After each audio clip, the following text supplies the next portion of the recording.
సిరికొండ మండల కేంద్రంలో దర్పల్లి సిఐ భిక్షాపతి ఆధ్వర్యంలో సుమారు 100 మంది యువకులతో కలిసి 3 కిలోమీటర్ల మేర మార్నింగ్ వాక్ నిర్వహించారు.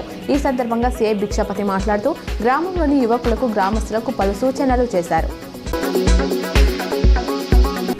బాల్కొండ మండలం కిసాన్ నగర్లోని లయన్స్ భవనంలో మంగళవారం బాల్కొండ లయన్స్ క్లబ్ ఆధ్వర్యంలో ఉచిత కంటి వైద్య శిబిరం నిర్వహించారు. నిజామాబాద్ లయన్స్ కంటి ఆసుపత్రి వైద్యురాలు డాక్టర్ పవలిక 40 మందికి కంటి పరీక్షలు నిర్వహించారు. నందిపేట మండల కేంద్రంలోని కేదారేశ్వర ఆశ్రమంలో ఈ నెల 22న ఉచిత కంటి వైద్య శిబిరం నిర్వహిస్తున్నామని ఆశ్రమ వ్యవస్థాపకులు మంగిరాములు మహారాజ్ తెలిపారు. ఉదయం 8 గంటల నుంచి మధ్యాహ్నం 1 గంట వరకు ఈ శిబిరం ఉంటుందని, హాజరయ్యే వారు ఆధార్ కార్డు తీసుకొని రావాలని సూచించారు. బంగారం ధరలు వరుసగా రెండో రోజు తగ్గాయి. హైదరాబాద్లో 24 క్యారెట్ల 10 గ్రాముల పసిడిపై 1440 తగ్గి 1,370కి చేరింది. ఇక 22 క్యారెట్ల గోల్డ్ 10 గ్రాములకు 1,050 తగ్గి 92,000 వద్ద కొనసాగుతుంది. అటు కేజీ వెండిపై రూపాయలు 100 పెరిగి రూపాయలు 1,20,000కు చేరింది. రెండు తెలుగు రాష్ట్రాల్లో దాదాపు ఇవే ధరలున్నాయి.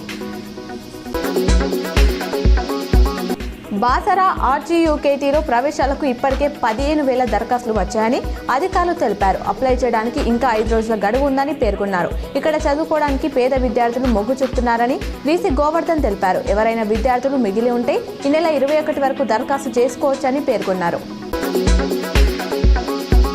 భార్య మృతికి కారణమైన కేసులో భర్త శ్రీనివాస్ కు కామారెడ్డి జిల్లా సెషన్స్ కోర్టు న్యాయమూర్తి వరప్రసాద్ 7 ఏళ్ల జైలు శిక్ష, రూపాయలు 5,000 జరిమానా విధించారు. దేవునిపల్లికి చెందిన భార్గవిని శ్రీనివాస్ ప్రేమ వివాహం చేసుకున్నాడు. పెళ్లైన కొన్నాళ్లకు తల్లి లక్ష్మితో కలిసి అదనపు కట్నం కోసం వేధించాడు. దీంతో బాధితురాలు సూసైడ్ చేసుకుంది.